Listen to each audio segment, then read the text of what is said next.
Hoje é basicamente a nossa última aula, né? Considerando que semana que vem nós faremos só uma revisão e a nossa prova,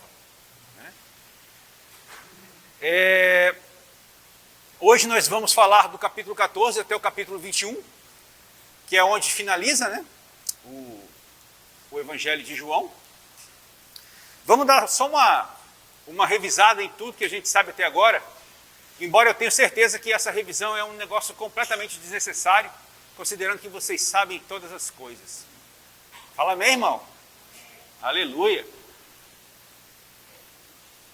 Bom, o Evangelho de João, ele começa com o verbo se fazendo carne, não é verdade?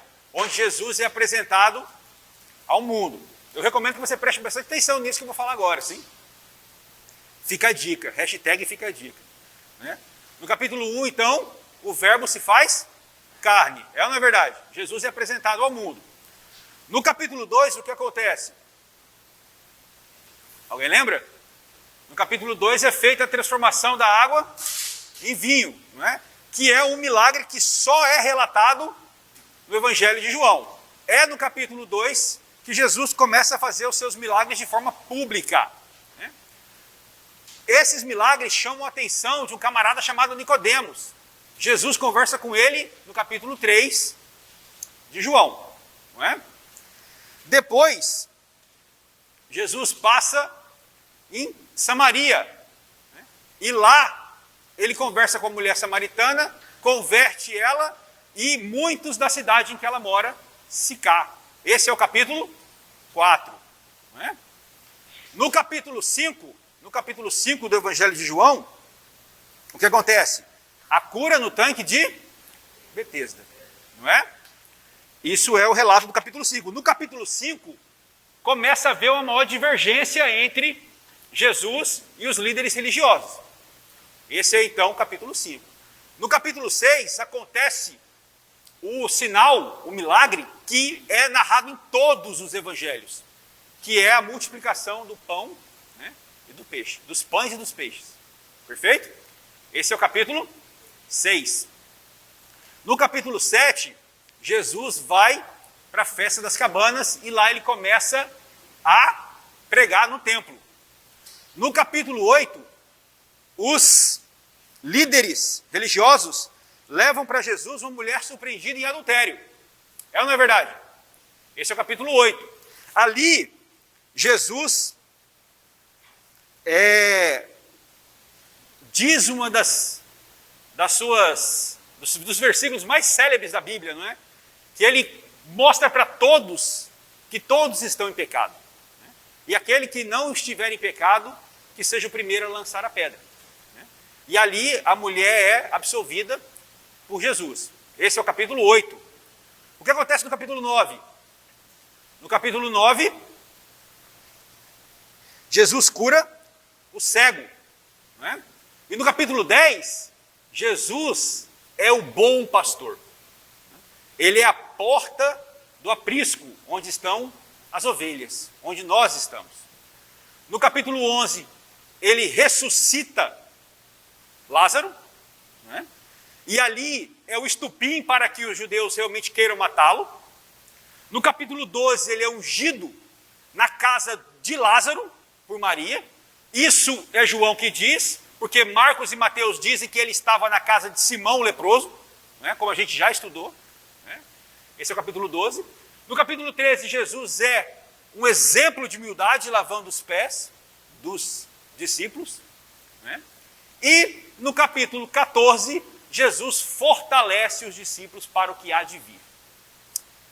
Ok? Este é o que nós vimos até agora.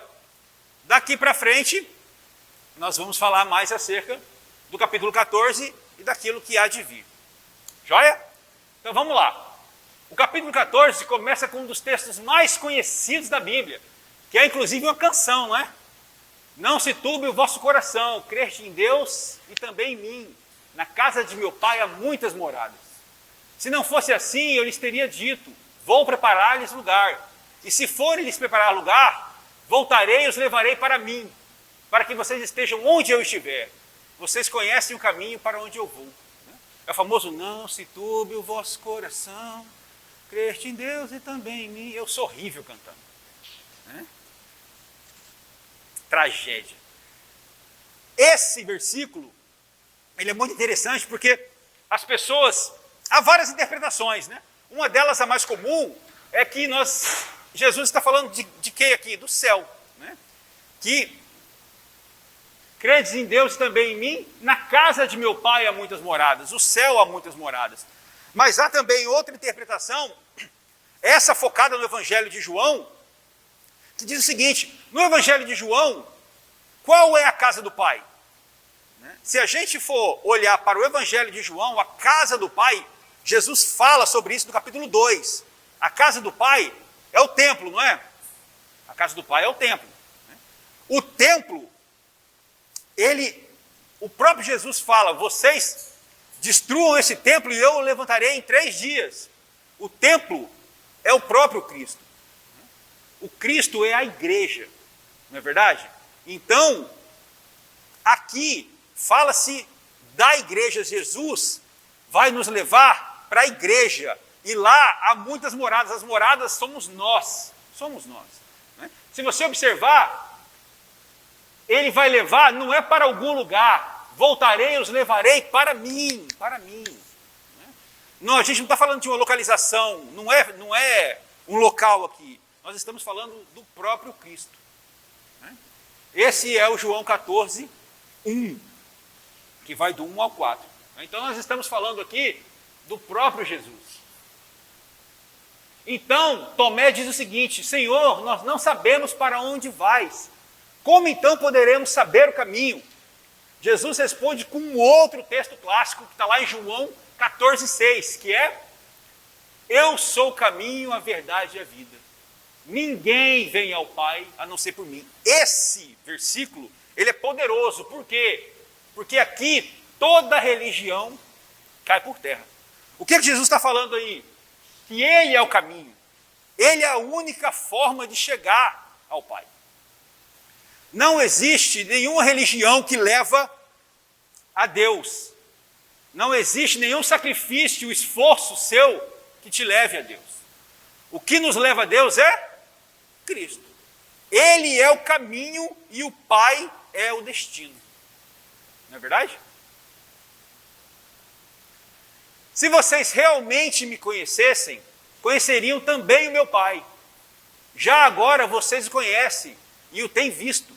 Isso aqui é muito interessante, por quê? Porque Jesus e o Pai são um só, e Jesus fala isso o tempo inteiro. Alguém lê para nós aí João 14, 9 e 10. Está vendo?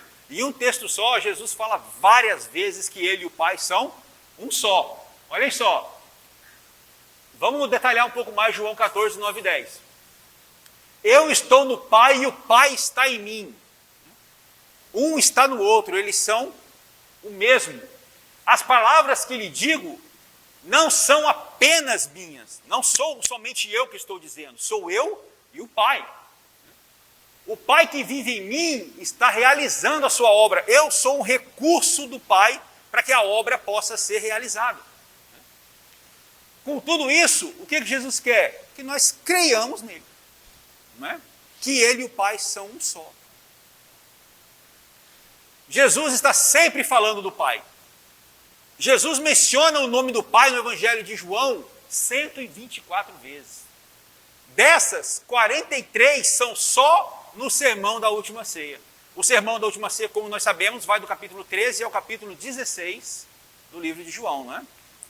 Percebe? Então, Jesus está falando do Pai o tempo inteiro. Como o livro de João é um livro onde Jesus fala o tempo todo, não é? Então a gente pode ter essa percepção de uma forma mais enaltecida. Tranquilo até aqui? Maravilha. Vamos continuar. João 14, 12 diz: digo-lhes a verdade, aquele que crê em mim fará também as obras que eu tenho realizado.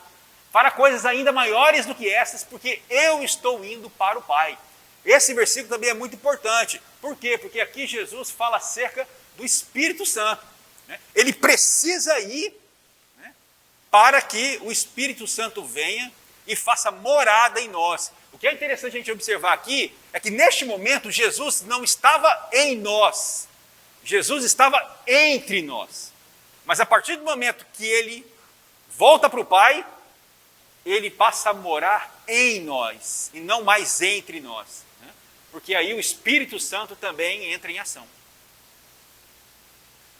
João 14:13, eu farei o que vocês pedirem em meu nome, para que o Pai seja glorificado no Filho. O que vocês pedirem em meu nome, eu farei. Em meu nome, né? Jesus fala disso o tempo todo, né? Na verdade, ele fala 3 vezes sobre isso, né? Que tudo que você pedir em meu nome, eu farei. Por isso que nós oramos sempre em nome de Jesus. Não é simplesmente falar o nome de Jesus, mas orar em nome dele, para que a nossa oração esteja de acordo com a vontade dele para nós. Eu pedirei ao Pai e ele lhes dará outro conselheiro, para que este esteja com vocês para sempre. Esse é um dos versículos mais importantes do capítulo 14, porque aqui ele faz menção ao Espírito Santo, né? É o conselheiro que ele mandará assim que ele voltar para junto do Pai. Jesus não nos deixa órfãos, ele precisou ir para que o Espírito Santo viesse, né? Para fazer morada em nós e não entre nós. O capítulo 14 é cheio, né, de inferências, porque é um capítulo onde o próprio Jesus fala. Tudo isso aqui, né, é Jesus mesmo falando, né? Não é João só escrevendo que Jesus falou. Vamos ler 14:21. Quem tem os meus mandamentos e lhes obedece, esse é o que me ama. Aquele que me ama será amado por meu Pai, e eu também o amarei e me manifestarei a ele. Observe o seguinte, tem um detalhe aí, não é? Quem tem os meus mandamentos e lhes obedece. Nós já falamos sobre isso várias vezes. A caminhada com Cristo requer obediência, né? Nós precisamos nos abster de várias coisas do mundo para caminhar com Cristo. Isso é traumático, isso é ruim, isso traz malefícios para a nossa vida? Em hipótese alguma. Né? Obedecer a Cristo é prazeroso. Por quê? Porque nós vivemos em comunhão como irmãos e assim nós podemos alcançar o reino de Deus. Né? A gente sabe que não é fácil, né, negar a própria carne, mas faz parte do processo da caminhada com Cristo. Mas o conselheiro, o Espírito Santo, que o Pai enviará em meu nome, lhes ensinará todas as coisas e lhe fará lembrar tudo o que eu lhes disse. Esse versículo, ele é chave para a gente entender como a Bíblia foi escrita. Eu vou até ler de novo. Mas o conselheiro, o Espírito Santo, que o Pai enviará em meu nome, lhes ensinará todas as coisas e lhes fará lembrar tudo o que eu lhes disse. Isso aqui, quando eu li isso, para mim foi um despertar. Eu até já conversei isso com vocês. Né? Por quê? Porque eu ficava imaginando, como é que o camarada lembra? Não tem lógica isso aí. Né? Se a gente sair agora aqui e voltar, vocês vão lembrar do que eu falei? Nunca. Né? Pode ter um leve lampejo ali do que eu falei, mas lembrar tudo. Né? Nessa hora entra em ação quem? O Espírito Santo. Né? A Bíblia é escrita pelo Espírito Santo. Né? O homem só mexe na caneta. Né? Mas a Bíblia é escrita pelo Espírito Santo. Tranquilo? Capítulo 14? Maravilha. No capítulo 15, Jesus fala da videira e dos ramos. Né? Esse também é um capítulo muito importante. Né? É a continuação do capítulo 14. E ainda fala, né, sobre a última ceia, que vai até o capítulo 16. Aqui, Jesus diz, eu sou a videira verdadeira e o meu Pai é o agricultor. Todo ramo que estando em mim não dá fruto, ele corta. E todo que dá fruto, ele poda, para que dê mais fruto ainda. Né? Então a gente percebe aqui que o objetivo é a frutificação. Né? Mas a frutificação, ela também tem, não é simplesmente frutificar, você também precisa ser podado. Né? A poda requer uma certa dificuldade em nossas vidas. Quando a coisa está preta, né, é porque na verdade você está sendo podado para poder dar mais fruto posteriormente. Né? Nesse versículo, ele pode ser dividido em 4 partes. Quem é Jesus aí? Eu sou a videira verdadeira e o meu pai é o agricultor. Então quem é Jesus? Ele é a videira. Né? Quem é os discípulos? São os ramos. Quem é o pai? É o agricultor. E quem são os frutos? É a palavra, é a ação. Né? Somos nós, no fim das contas. Né? Os discípulos de Jesus devem dar frutos. Não é possível que o ramo esteja em Jesus e não dê frutos. Não é aceitável. Né? Se nós estamos ligados à videira e a videira dá fruto, como pode a gente estar ligado à videira e não dar fruto? Né? Então nós precisamos frutificar. Né? Nós não podemos simplesmente aceitar Jesus como nosso Senhor e Salvador e ir para casa deitar e dormir, esperar que Ele volte. Né? Você até vai ser salvo, amém por isso, mas você não vai viver o reino. Né? Você não vai estar obedecendo aos mandamentos. Né? O que Jesus quer? Que nós obedeçamos e que a gente saia para dar fruto, não é? Se a gente não faz isso, a gente está indo contra aquilo que Ele mandou a gente fazer. Por que nós devemos ser frutíferos? Dessa forma nós estamos glorificando o Pai, nos tornamos fontes de alegria para o próprio Senhor Jesus, porque nós estamos fazendo aquilo que Ele pede. Nós mesmos estamos cheios de alegria, porque nós estamos, evidente, fazendo aquilo que Ele pede. Jesus nos escolheu para sermos frutíferos. Temos a vantagem de já termos experimentado o amor de Jesus, então se você experimenta o amor de Jesus, não tem como você querer armazenar aquilo só para você quer passar aquilo em diante. E também temos a vantagem de ter recebido a palavra de Jesus. E se nós temos a palavra, nós compartilhamos a palavra. Se Ele é a videira e nós somos os ramos, cabe a nós frutificar. Não é verdade? É ou não é? É. E o mais importante é que a gente deve fazer isso por obediência mesmo. Né? Porque é o que Ele quer e acabou. Se alguém permanecer em mim e eu nele, esse dará muito fruto. Está lá em João 15:5. Logo depois tem outro. Se vocês permanecerem em mim e as minhas palavras permanecerem em vocês, pedirão o que quiserem e lhes será concedido. Qual é a similaridade desses dois versículos? O que tem parecido nesses dois versículos? Observem, olha só. Se alguém permanecer em mim e eu nele, e se vocês permanecerem em mim. O que Jesus está falando aqui? De relacionamento. Né? Relacionamento é a chave. Bom dia, irmão. Bom dia, irmão. Relacionamento é a chave. Não é? O que Jesus... Por que Ele nos criou? Para ter relacionamento conosco. Para ter relacionamento conosco.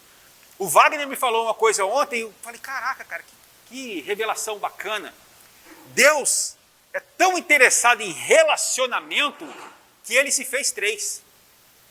Ele podia ser um só, não é? Podia ou não podia? Mas aí Ele não ia ter com quem se relacionar, Ele se fez 3. Porque Ele tem interesse no relacionamento, né? Em ter comunhão conosco. Então nós precisamos ter relacionamento com Ele. Nós sabemos como isso deve ser feito, não é? Estarmos aqui, ter o nosso momento de oração em casa, a nossa célula, né? Viver as coisas que tem na igreja, todo esse procedimento que a gente sabe, mas que nem sempre executa. Né? Mas nós precisamos fazer. Né? Como o Pai me amou, assim os amei. Permaneçam no meu amor. Ok, né? Parece ser simples isso. Né? Como o Pai me amou, assim eu também amei, então vou permanecer no amor dele. Porém, esse versículo tem continuação, tem o 15:10. Se vocês obedecerem aos meus mandamentos, permanecerão no meu amor. Tem um si lá. Né? Então a gente tem novamente aqui a figura da obediência. Nós precisamos obedecer. E aí sim nós permaneceremos no amor de Cristo. E qual é o mandamento dele? O meu mandamento é este: amem-se uns aos outros como eu os amei. A gente já falou sobre isso na aula passada, né? E esse novo mandamento que Jesus dá é o prelúdio de toda a igreja, não é? Por quê? Porque é para que nós não simplesmente amemos a Jesus. Nós também temos o amor vertical e o amor horizontal. Nós precisamos nos amar. E quem é que se ama? Nós somos uma comunidade de irmãos. Irmãos amam uns aos outros. Nós somos a igreja. Não é? É ou não é? Vocês estão vivos aí, pessoal? Tudo bem? Não tá, né? João 15,15. Esse versículo também é maravilhoso, né? Já não chamo servos, porque o servo não sabe o que o seu Senhor faz. Em vez disso, eu os tenho chamado amigos, porque tudo o que ouvi de meu Pai, eu lhe tornei conhecido. Né? Amigos têm relacionamento uns com os outros, não é? Não havia segredo entre eles. Os discípulos sabiam tudo o que Jesus fazia. Aquilo que está relatado na Bíblia não é tudo o que Jesus fez. Né? O próprio João, ao fim do seu evangelho, ele diz, né, que se eles fossem escrever tudo aquilo que eles viram Jesus fazer, não haveria instante no mundo para guardar os livros que seriam escritos. Vocês não me escolheram, mas eu os escolhi. Né? Você foi escolhido por Cristo. Nós fomos escolhidos por Ele. Né? É uma ilusão de nossa parte achar que foi a gente que escolheu. Né? É Ele que nos escolhe. E Ele nos escolhe para quê? Para que a gente dê fruto. Né? Então vamos fazer aquilo que Jesus quer de nós. Olha aí, por qual motivo Ele nos escolheu? Olha a quantidade de fruto aí. Já pensou se esse aí foi você, Marcelão? E esse monte aí são seus filhos espirituais? Olha essa aí. Olha. A minha mulher não pode ver uma árvore dessa aí. Entendeu? Ela vai querer comer todos os frutos. Pessoal, então, relacionamento, obediência e frutificação são todas as coisas que nós precisamos saber e fazer. Agora que nós sabemos tudo isso, vamos aí num flashback aí, vamos voltar um pouco para o João 13. O que é que João 13 diz? Agora que vocês sabem essas coisas, felizes serão se as praticarem. Olha só quão importante é esse versículo. O que ele está mandando aí? É só para você saber? Saber você sabe, não sabe? Sabe, não sabe? Sabe. Agora o que a gente precisa fazer? Praticar. Praticar. A fé não consiste em saber, mas consiste em pôr em prática o que você sabe. Não é verdade? Está lá escrito, não sou eu que estou falando. É o próprio Jesus quem fala. Ok? Maravilha, pessoal. Estamos caminhando. O capítulo 16 fala sobre a obra do Espírito Santo e é o último capítulo relacionado ao sermão da última ceia. Vamos lá. Jesus reafirma que é para o bem dos discípulos que ele irá, porque se ele não for, o Espírito Santo não virá. Mas se eu for, eu o enviarei. Olha só o que está escrito em João 16, do 8 ao 11. Quando ele vier, convencerá o mundo do pecado, da justiça e do juízo. Do pecado, porque os homens não creem em mim. Da justiça, porque eu vou para o Pai e vocês não me verão mais. E do juízo, porque o príncipe deste mundo já está condenado. Vamos detalhar um pouco mais sobre isso. Do pecado, por quê? Porque sem a obra do Espírito Santo, de convencimento, as pessoas nunca se perceberão pecadoras. Nós temos o papel de apontar, né? Mas o Espírito Santo tem a incumbência de convencer. Né? É o Espírito Santo que alerta. Né? É o Espírito Santo que faz você querer voltar, né, na célula. Né? É o Espírito Santo que faz o milagre. Perfeito? Nós somos um canal para que o Espírito Santo possa agir. Da justiça, a justiça levada a efeito pelo sacrifício de Jesus. Somente o Espírito Santo pode revelar para uma pessoa que sua condição de justa diante de Deus não depende das suas obras, mas da morte de Jesus na cruz. Isso é uma coisa tão simples que chega a ser difícil, né? A gente também já falou várias vezes sobre isso. Não é por mim, eu não tenho nada a ver com isso. É o Espírito Santo, é o sacrifício de Jesus na cruz. Naquele momento, ele me salvou. Acabou. Daqui para trás, nada interessa a partir do momento que eu reconheço Jesus como Senhor e Salvador da minha vida. E é só isso que eu preciso fazer. Eu não preciso de fazer igual como os fariseus achavam que tinha que ser feito, né? Que era por obra. Não tem nada disso. A obra ela é importante, é ou não é? A gente está aqui dizendo que não é importante? Não, mas ela não é nem um pouco fundamental para a sua salvação. Para a sua salvação, o que é importante? Crer em Jesus como Senhor e Salvador e obedecer e seguir. Se a gente crê, não tem como a gente não obedecer e seguir. É uma coisa que vem automática, uma coisa com a outra. Não é verdade? E do juízo, porque a derrota de Satanás também aconteceu na cruz. Né? Isso é muito legal, né? Quando Satanás viu Jesus na cruz lá, ele pensou, me dei bem, né? Completei o que eu queria. É ali a hora que, de fato, ele estava dançando. Não é verdade? Jesus também afirma que, embora haja muito a ser dito, eles ainda não estão preparados para ouvir. Jesus diz, eu tenho ainda muito que lhes dizer, mas vocês não o podem suportar agora. Mas quando o Espírito da verdade vier, ele os guiará a toda a verdade. Esse suportar, ele tem duas definições. Né? Suportar pode ser tratado como compreender, eles ainda não tinham condições de compreender, né? Porque o Espírito Santo ainda não estava sobre eles. E suportar também pode ser tratado como realizar, mais do que vocês podem realizar sem a ajuda do Espírito Santo. Então nós sabemos que para realizar as obras de Deus, nós precisamos do Espírito Santo. Né? Ok? Tudo isso estava atrelado à crucificação e à ressurreição. Mais um pouco e já não me verão. Um pouco mais e me verão de novo. Jesus sabia tudo o que ia acontecer. E é de fato isso que aconteceu, não é? Um pouco eles não viram por conta da crucificação e um pouquinho mais eles viram de novo por conta da ressurreição. É ou não é? Eu lhes asseguro que meu Pai lhes dará tudo o que pedirem em meu nome. Olha só ele de novo falando sobre isso. Peçam e receberão. Por 3 vezes Jesus fala sobre isso no Evangelho de João. Em João 16, 23, 24, em João 14, 13 e em João 15, 7. Se ele dá tanta ênfase nisso, é porque isso só pode ser verdade, não é? Senão ele jamais falaria sobre isso. Né? Então peça e receberá, em nome de Jesus. Né? Amém? Ok. Capítulo 17, esse capítulo é maravilhoso. Por quê? Porque Jesus ora. Ele ora por ele ora pelos discípulos e ele ora por nós. Ele ora por nós muito antes de nós sermos gerados. Né? E é uma oração maravilhosa. Vamos falar um pouco mais sobre isso.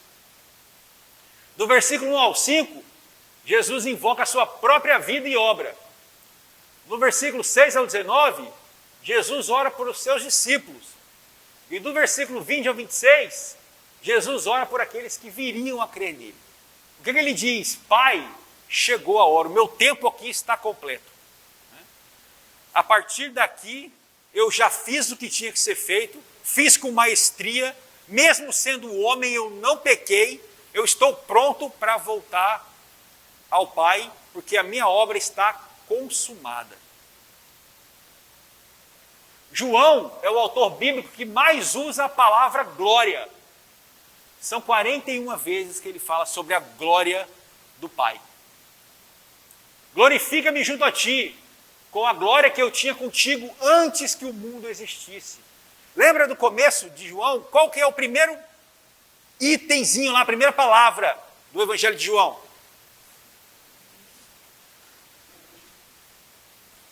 No princípio, né? Jesus estava com Deus no princípio. E aqui o próprio Jesus atesta isso. Né? Glorifica-me junto a ti com a glória que eu tinha contigo antes do mundo. Né? Ele já estava lá. Né? E depois ele fala de novo. Eu te glorifiquei na terra completando a obra que me deste para fazer. O que Jesus diz aqui? Que ele deixa claro que Jesus teve uma vida exemplar. Ele conhecia o seu propósito e executou até o fim. Mesmo sendo um homem como nós, mesmo sendo passivo de pecado, né? Ele não pecou. Perfeito? Ele fez exatamente aquilo que Deus queria que ele fizesse. Só uma boa obra pode nos salvar, aquela que Jesus executou na cruz. Nenhuma outra boa obra pode nos salvar. Nenhuma obra que você fizer vai salvar você. Só a obra que ele fez. Olha só a oração de Jesus pelos discípulos. Olha só. Eu separei itens, né, da oração. O que ele diz?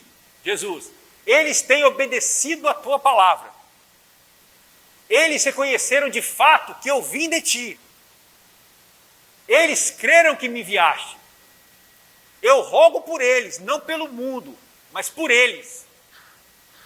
Eu tenho sido glorificado por meio deles. Protegei-os em teu nome, para que sejam um. Nenhum deles se perdeu, exceto Judas. Eles não são do mundo. Santifica-os na verdade. Eu os enviarei ao mundo. Em favor deles eu me santifico. Olhem só o que Jesus fala acerca dos discípulos.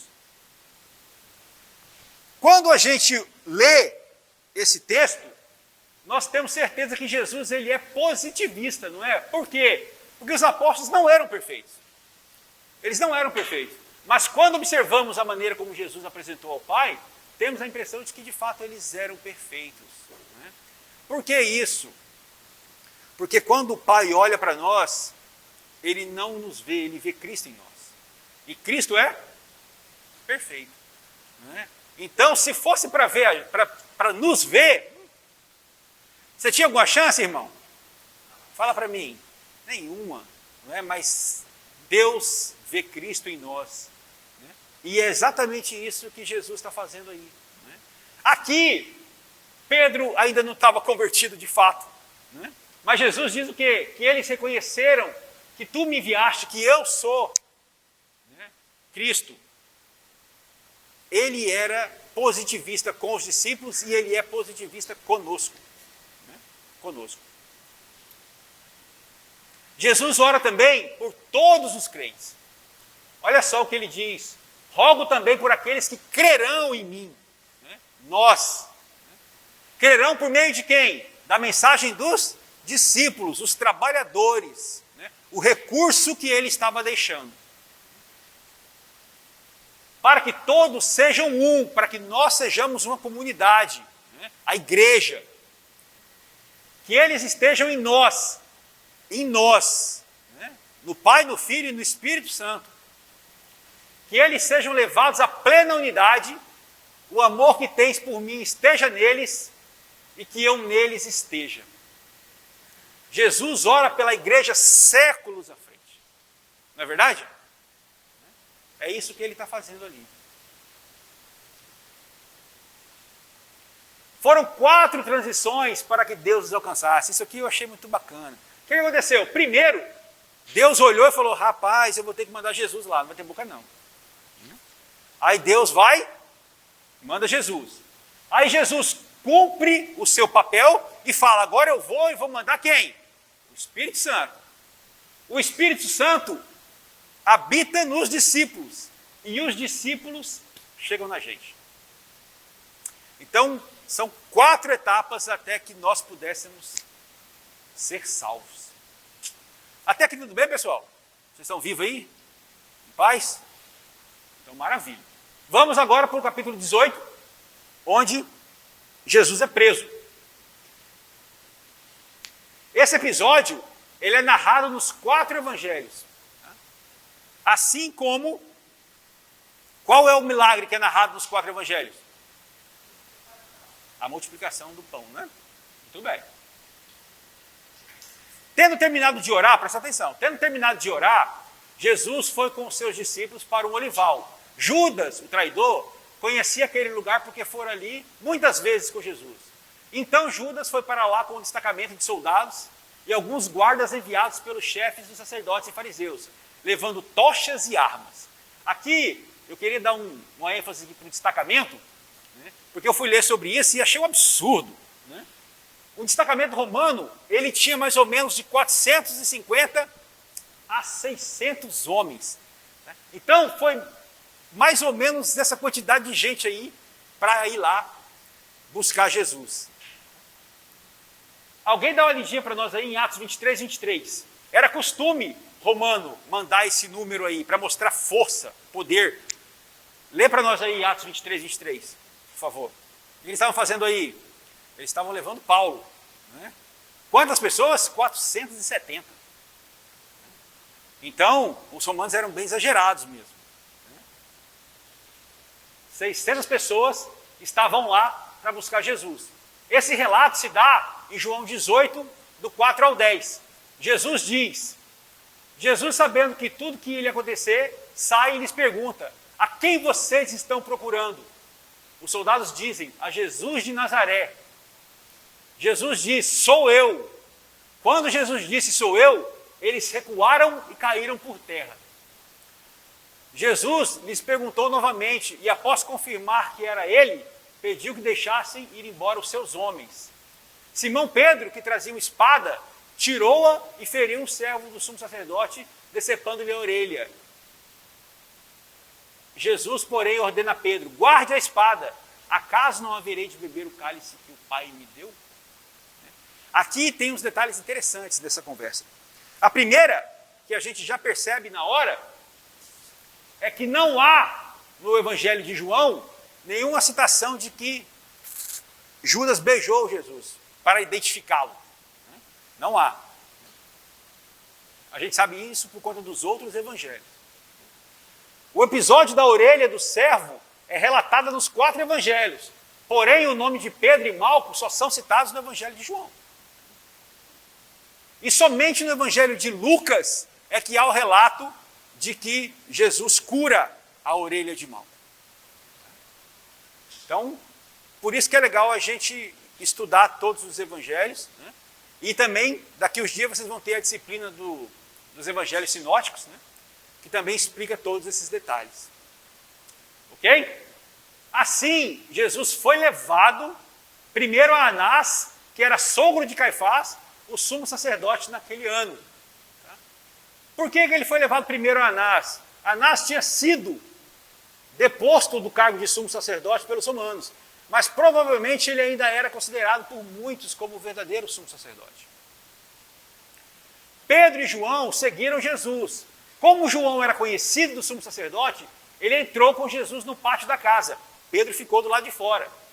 Depois de um tempo, João falou com a moça encarregada pela porta e fez Pedro entrar. Quando ele estava entrando, ela perguntou, você não é um dos discípulos que estava com esse homem? E o que Pedro fez?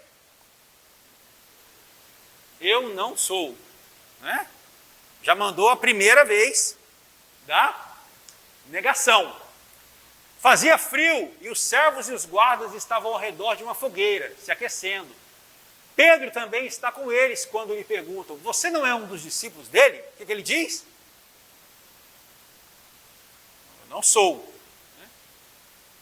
Um dos parentes de Malco, que também estava ali, insistiu, eu não vi que você estava no olival? Mais uma vez Pedro diz que não, e naquele momento o galo canta. Né? E aí nós temos Pedro negando Cristo por 3 vezes, tal como Cristo já havia previsto. Não é verdade? O que é interessante observar é o seguinte, pessoal.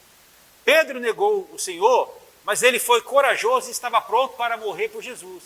Estava com espada e a utilizou para decepar a orelha de Malco quando Judas o traiu. Ali, Pedro estava disposto a ir para a guerra, não é? Se Jesus não apazigua a situação, podia morrer todo mundo. Naquele momento, Pedro, o impulsivo, ele não estava preocupado com isso. Porém, no livro de Atos, a gente vê um Pedro impulsivo e cheio de emoções ser transformado pelo Espírito Santo. É uma pessoa no Evangelho de João, é outra pessoa no livro de Atos. Há transformação quando há Cristo em nossas vidas. Se na sua vida não há transformação nenhuma, dá uma olhada aí no que está acontecendo. Porque uma coisa é atrelada à outra. Você não é o mesmo quando você olha para trás e vê a sua vida com Cristo e a sua vida sem Cristo.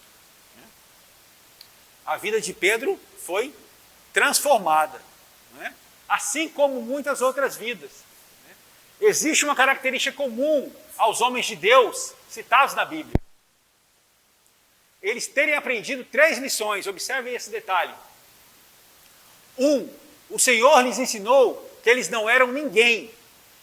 Depois, o Senhor ensinou que eles eram alguém. E depois, ensinou o que ele pode fazer com alguém que já aprendeu que não é ninguém.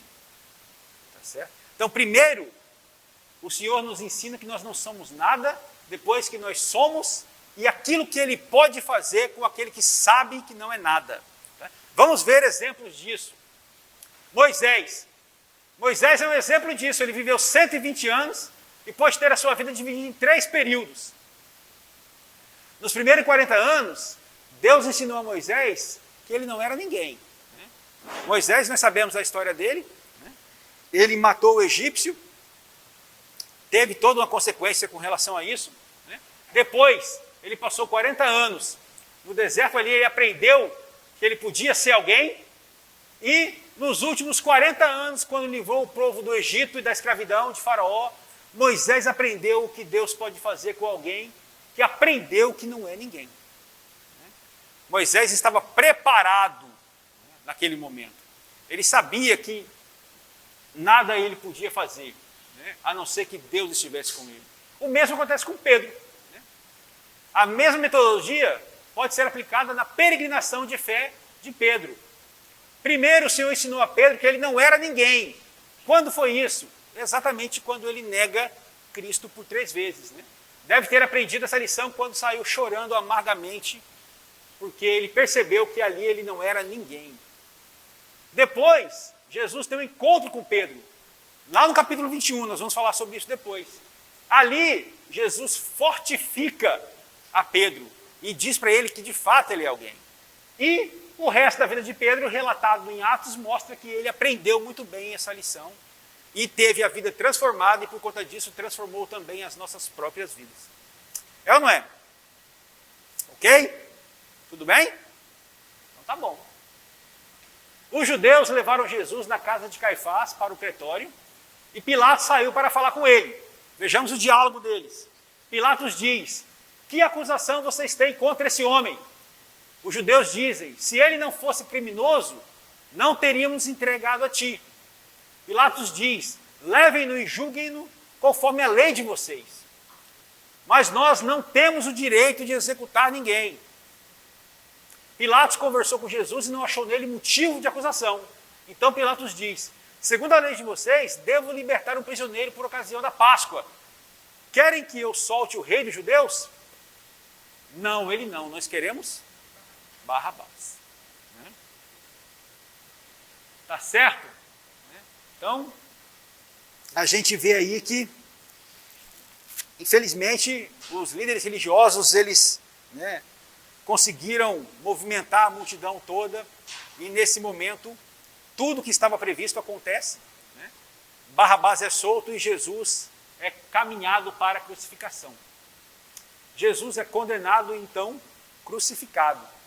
Pilatos, estando ciente de que não havia base para acusar Jesus, diante do clamor popular, mandou açoitá-lo e colocar-lhe uma coroa de espinhos.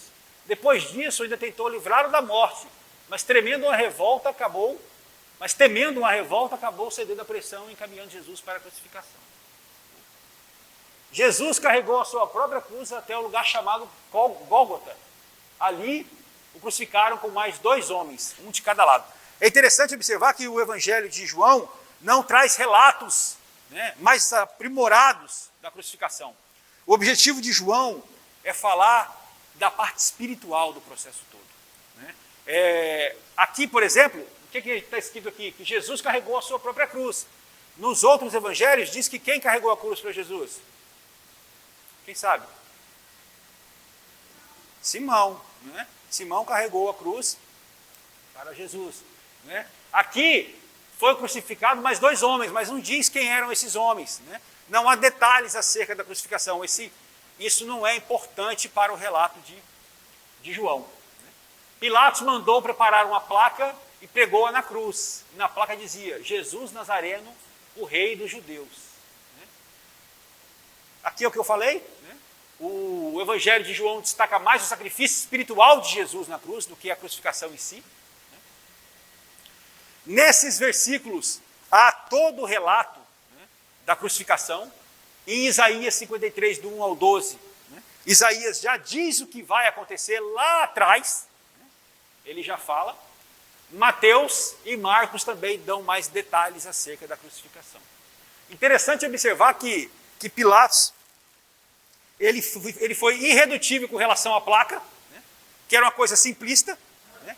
Mas não foi irredutível com relação à crucificação, né? Ele ficou com medo, né, do que poderia acontecer e permitiu que Cristo fosse crucificado, mesmo não achando nele culpa alguma. Perto da cruz estavam sua mãe, a irmã dela e Maria Madalena. Quando Jesus viu sua mãe e perto dela o discípulo a quem ele amava, disse à sua mãe: aí está o seu filho. E ao discípulo: aí está a sua mãe. Daquela hora em diante, os discípulos a recebeu e sua família. Esse é quem? É o próprio João, não é? É João recebendo Maria. Né? E aqui a gente também mostra uma faceta de Jesus que é incrível. Ele está na cruz, está perto de morrer e ainda está cuidando daqueles que ele ama. Ali, João passa a ser o filho efetivo de Maria. Cuida dela até o fim. Mais tarde, sabendo então que tudo estava concluído, para que a Escritura se cumprisse, Jesus diz: tenho sede. Onde está essa parte nas Escrituras? Está lá em Salmos 69, 21. Alguém lê para nós aí? E foi exatamente o que ele tomou, não é? Após dar-lhe vinagre, Jesus disse: está consumado, curvou a cabeça e entregou o Espírito. Esse é o relato de João. Está consumado. Tudo aquilo para o que Jesus veio, termina naquele momento. Aqui não há relatos de que houve terremotos e que o céu escureceu. Aqui há o relato de que está consumado e finalizado a obra de Jesus com louvor. Com louvor. Em vez de quebrar as pernas de Jesus e retirá-lo da cruz, como fizeram com os outros dois, o soldado perfurou o lado de Jesus com uma lança e logo saiu sangue e água. As pernas eram quebradas para apressar a morte. Por que eles queriam apressar a morte? Porque no outro dia era sábado. Eles fizeram isso porque no outro dia era sábado, especialmente sagrado. E os judeus não queriam que os corpos permanecessem na cruz durante o sábado. Então, como os outros dois ainda estavam vivos, eles quebraram as pernas deles. E Jesus não quebrou nada, porque ele já estava morto. Depois disso, José de Arimateia pediu a Pilatos o corpo de Jesus. José era discípulo de Jesus, mas o era secretamente, porque tinha medo dos judeus. Com a permissão de Pilatos, veio e levou o corpo. Esse José de Arimateia, ele era um homem rico e membro do Sinédrio, que não tinha concordado com a condenação de Jesus. Seu nome era José. Arimateia era de onde ele vinha. Arimateia era uma cidadezinha, uma aldeia, na região montanhosa de Efraim, uns 32 quilômetros de Jerusalém. Esse daí foi um, dos homens que teve a oportunidade de caminhar com Jesus, mas declinou por medo dos judeus. Ele conhecia a verdade, mas ele não quis viver o reino de Cristo. Ele vai junto com Nicodemos para sepultar Jesus. Eles levam cerca de 34 quilos de uma mistura de mirra e aloés e sepultam Jesus. Esse Nicodemos é o mesmo Nicodemos do capítulo 3 do Evangelho de João. Prepararam o corpo e o envolveram em faixas de linho com as especiarias, de acordo com os costumes judaicos do sepultamento. Jesus foi colocado no sepulcro novo, onde ninguém jamais fora colocado. Ok? Esse é de fato o último capítulo do Evangelho de João, o capítulo 20. O capítulo 21, ele na verdade é só uma finalização de todo o processo, mas o Evangelho de João termina efetivamente no capítulo 20, na ressurreição. Esse episódio é narrado nos 4 evangelhos, Mateus, Marcos e Lucas. Aqui Jesus já está com o corpo glorificado. Aqui o trabalho já foi feito, não é? Aqui já foi consumado. No primeiro dia da semana, Maria Madalena foi bem cedo ao sepulcro de Jesus e viu que a pedra da entrada tinha sido retirada. Correu e avisou a Simão Pedro e ao discípulo a quem Jesus amava. Ambos correram até o local, entraram e não viram o corpo de Jesus. Voltaram para casa, mas Maria Madalena ficou na entrada do sepulcro. Quando olhou para dentro, viu 2 anjos sentados, onde estivera o corpo. Os anjos dizem: mulher, por que você está chorando? Maria Madalena diz: levaram embora o meu Senhor e não sei onde puseram.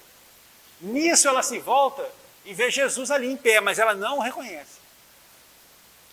Jesus diz: mulher, por que está chorando? O que você está procurando? Maria diz: se o Senhor o levou embora, diga-me onde o colocou, eu o levarei. Jesus diz então: Maria, e ela o reconhece. Jesus diz a ela: não me segure, pois ainda não voltei para o Pai. Vá, porém, a meus irmãos e diga-lhes: estou voltando para o meu Pai e Pai de vocês, para meu Deus e Deus de vocês. E aqui Jesus aparece para os discípulos. Ainda naquele dia, no fim da tarde, os discípulos estavam reunidos com a porta trancada por medo dos judeus. Olha só, ali já mudou tudo, não é? Antes, eles estavam com Jesus, fazendo milagres, enfrentando os líderes religiosos, estavam nem aí. Jesus morre, o que eles fazem? Voltam para a carne, ó. Aí todo mundo fica escondido com medo dos judeus. Jesus então entra no meio deles e diz: a paz seja com vocês. Assim como o Pai me enviou, eu os envio. E com isso soprou sobre eles e disse: recebam o Espírito Santo. João 20, 21 e 22. Aqui começa o processo que vai ser findado quando? Lá no dia de Pentecostes, não é? 50 dias depois. Aqui é o episódio onde Tomé duvida. Jesus então aparece para eles novamente e diz: Tomé, coloque o seu dedo aqui, veja as minhas mãos. Estenda a mão e coloque-as no meu lado. Pare de duvidar e creia. Então, de fato, Tomé diz: Senhor meu Deus e Deus meu. Aí Jesus diz: porque me viu, você creu? Felizes que não viram e creram. Felizes somos nós que não vimos e cremos. Não é verdade? Amém por isso. Jesus realizou na presença dos seus discípulos muitos outros sinais miraculosos que não estão registrados nesse livro. Mas estes foram escritos para que vocês creiam que Jesus é o Cristo, o Filho de Deus, e crendo tenham vida em seu nome. É aqui que João diz o motivo pelo qual ele escreveu, que nós falamos lá no primeiro capítulo. Qual é a motivação de João ao escrever? Para que nós creiamos e crendo nós tenhamos vida no nome de Jesus. O objetivo é evangelístico. O Evangelho de João termina efetivamente aqui. O capítulo 21 é tipo um epílogo só para finalizar o processo. Então vejamos o que tem no capítulo 21. Certo dia, os discípulos estavam às margens do mar de Tiberíades, quando Simão Pedro avisou: eu vou pescar. Os outros foram com ele, entraram no barco, mas naquela noite não pegaram nada. Ao amanhecer, Jesus estava na praia, mas os discípulos não o reconheceram. Jesus diz: filho, vocês têm algo para comer? Os discípulos dizem: não, nós não temos. Jesus então diz: lancem a rede do lado direito do barco e vocês encontrarão. Eles lançam e não conseguem recolher a rede tal a quantidade de peixes. 153 grandes peixes a 90 metros da praia, na beirinha. O sonho de todo pescador. Com relação a essa questão da numerologia aí, 153 e não sei o quê, existem várias linhas de pensamento que falam acerca disso. Por que foram 153 grandes peixes? É evidente que nada disso cai na prova do céu, como a gente já falou aqui no primeiro capítulo. Quando você chegar no céu, Jesus vai olhar para você e falar assim: por que tinha 153 peixes? Ah, era porque tinha só 153 naquela época. Não, não é isso. Pé, desce. Não tem nada disso. Isso é só um detalhe acerca de toda a Escritura. Mas existem várias linhas de pensamento sobre isso. Uma delas diz que naquela época havia somente 153 espécies de peixe no mundo. Então isso significa que Jesus estava pescando toda a humanidade. Tá? Já o outro vai além. O pessoal é criativo com relação a isso. 7 é o número da perfeição na Bíblia, não é? 10 é o número da perfeição humana. 7 mais 10, 17. De 1 a 17, somando, dá 153. Percebe? Então, assim, as pessoas podem criar várias teorias a respeito do assunto. Né? Há várias nesse sentido. Depois, se você quiser se aprofundar sobre isso, você pode ler um pouco mais, caso esse seja um assunto que lhe interesse. Tá certo? Mas o fato é que, nesse momento, os discípulos estavam tendenciados a voltar a ser o que eram. Toda a caminhada com Cristo naquele momento não valeu de nada. Não valeu de nada. E não é isso que Jesus queria, né? Porque se isso acontecesse, todo o plano ia por água abaixo. Qual que era o plano? Que Jesus viesse, quais são as 4 etapas que nós vimos? Deus mandou Jesus, Jesus mandou o Espírito Santo entrou nos discípulos e os discípulos nos alcançaram, não é? Se eles se acovardam e voltam para a velha vida, acabou. Os discípulos a quem Jesus amava disse, é o Senhor. Simão Pedro pulou na água para ir ao encontro de Jesus, enquanto os outros tentavam levar o barco para a margem. Simão, intempestivo, apavorado, foi logo. Quando chegaram na margem, viram uma fogueira, peixe sobre brasas e um pouco de pão. Jesus os chamou para comer, mas nenhum deles tinha coragem de lhe perguntar, quem és tu? Jesus aproximou-se, tomou o pão e deu a eles, fazendo o mesmo com o peixe. O mesmo processo do milagre do capítulo 6, aqui acontece de novo na Santa Ceia, Jesus repartindo o pão. Essa foi a 3ª vez que Jesus apareceu aos seus discípulos depois da ressurreição. É nesse momento que Jesus restaura Pedro, que Jesus, nesse momento, então, faz o que com ele? Pedro, você não era ninguém, Pedro, você é alguém, e Pedro, agora eu vou fazer com você maravilhas em meu nome, porque você sabe que não era ninguém e que agora você é, de fato, meu servo. E aqui a gente vê Pedro sendo restaurado, e é o livro de Atos, Pedro mudou, se transformou, assim como todos aqueles que recebem o Espírito Santo se transformam, e tem, de fato, uma vida movida pelo reino que faz isso chegar até nós. Amém? O que Jesus diz para ele? Siga-me. Assim como Jesus diz lá no encontro com os discípulos. Venham e vejam as coisas maravilhosas que eu tenho separadas para vocês. João, o discípulo a quem Jesus amava, ele se revela no versículo 24.